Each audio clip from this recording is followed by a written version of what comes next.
Kahit gaano kalaki yung amount, if someone is spending their hard-earned money on you, that's pure love. I've seen people na yung mga parents nila pumunta sa ibang bansa para maghanap buhay for them. Kahit gusto nilang makasama yung mga anak nila. Kahit alam nilang risky at mahirap sa ibang bansa. Mangangamuhan sa ibang lahi at ibang tao para lang kumita ng pera. Just to give abundance to the lives of their kids. Pero ang sasabihin pa rin ng bata, wala akong pakialam sa pera. Ang mahalaga, yung presence ng magulang ko. Ang mahalaga, kasama ko sila. There are times na hindi natin na-appreciate yung sacrifices ng parents natin. Without the right perspective with principles, hindi natin ma-appreciate yung ginagawa ng parents natin. Tandaan nyo to guys ha.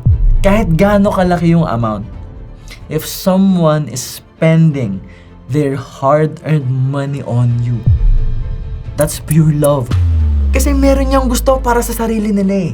Meron siyang gustong bilhin, meron siyang problema, meron siyang pangarap, meron siyang goals para sa sarili niya.